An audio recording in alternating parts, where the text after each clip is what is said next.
మీరు కొత్తగా business start చేయాలనుకుంటున్నారా? మార్చ్ 16-17 హైటెక్స్ లో ఫ్రాన్సెస్ ఇండియా బిగ్గెస్ట్ ఫ్రో ఎక్స్పో. నమస్తే, వెల్కమ్ టు సుమన్ టీవీ. నేను విష్ణు. ప్రస్తుతంతో పాటు ప్రముఖ stock market analyst Sundara Rao Reddy గారు ఉన్నారు. వారితో మాట్లాడదాం.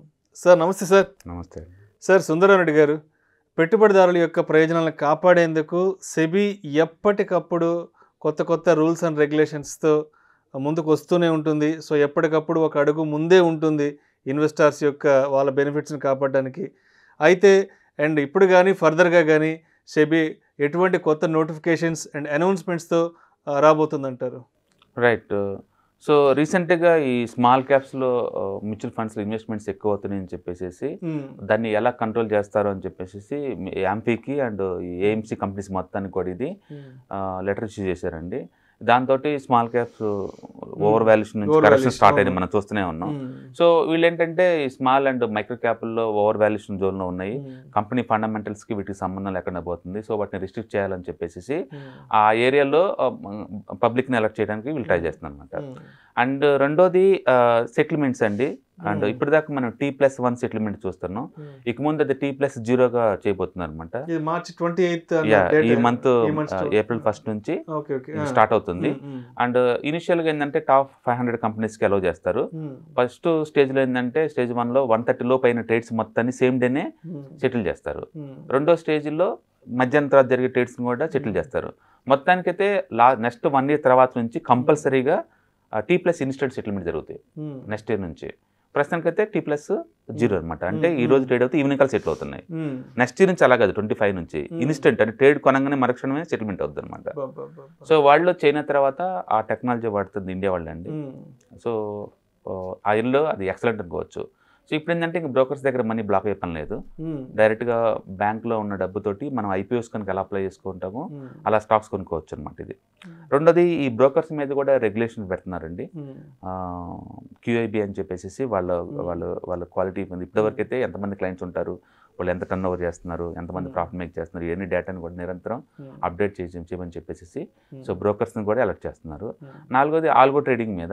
ఆల్గో ట్రేడింగ్లో బాగా లాసులు ఎక్కువ అవుతుందని చెప్పేసి అసలు ఈ ఆల్గో ట్రేడింగ్ అనేది సెబీ పర్మిషన్లో లేకుండా బయట నుంచి చేస్తున్నారని చెప్పేసి రిటైల్ని ఆ ఏరియా నుంచి కాపాడటం కోసం రిటైలర్స్ని ఈ ఆల్గో ట్రేడింగ్కి అలౌ చేసేటప్పుడు ఎలాంటి ప్రికాషన్ తీసుకుంటున్నారు అండ్ అవన్నీ సెబీ పర్మిషన్ ఉన్నాయా లేవా, ఆ కాంప్లెక్స్ మ్యాథమెటికల్ ఫార్ములాస్ రిటైల్కి అర్థమయ్యేలాగా మీరు చెప్తున్నారా లేదా. సో అక్కడ దాంతో భయం లాస్ అంతా లాభం అంత వస్తుంది, డీటెయిల్గా ఎక్స్ప్లెనేషన్ కావాలని చెప్పేసి ఆ ఏరియాలో ప్రొవిజన్స్ రెడీ అవుతున్నారండి. సో ఆల్గో ట్రేడింగ్ అంటే చాలామంది చాలా క్రేజీగా అదేదో ఫ్రీగా డబ్బు సంపాదించి పెట్టింది అనుకుంటారు. అది ప్రీ డిఫైన్డ్ మ్యాథమెటికల్ ఫార్ములాస్ తోటి వర్క్ చేస్తుందనే విషయం తెలియదు అనమాట.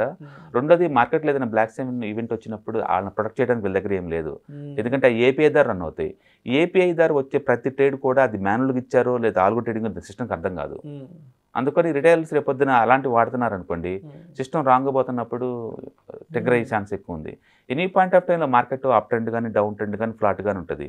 ఈ ఆల్గో ట్రేడింగ్ దేని బేస్గా తీసుకుని వర్క్ చేస్తుంది ఈ 3 కండిషన్లు అనే విషయం క్లారిటీ ఉంటుంది. మార్కెట్ రియాక్షన్ పసిగట్టలేదు. అవును, అది పసిగట్టలేదు.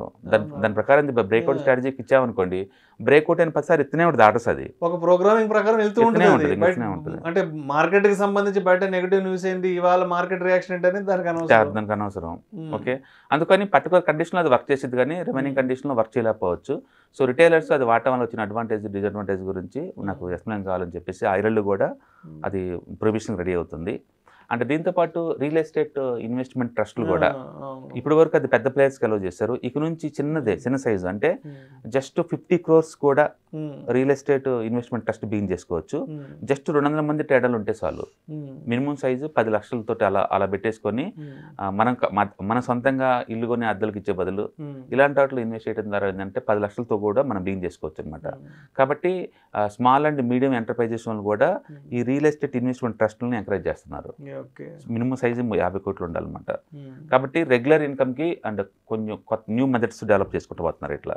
సో డెఫినెట్గా రియల్ ఎస్టేట్ ఇన్వెస్ట్మెంట్ ట్రస్ట్ అనేది మంచి ఆలోచన అండి అది. ఎందుకంటే ఓన్గా మనం కమర్షియల్ రెంట్లో ఇచ్చి అవి వసూళ్ళప్పుడు ఇబ్బంది పడే బదులు ఇవైతే 6 to 7% గ్యారంటీ రిటర్న్స్ వచ్చే ప్రొడక్ట్స్ అనమాట. సో ఐడియా బాగుంటుంది. సో ఇవన్నీ కూడా సెబీ వాళ్ళు 1 by 1 నోటిఫికేషన్ వాళ్ళు స్ట్రెస్ టెస్ట్ అండి ఈ మంత్ 15th అనమాట.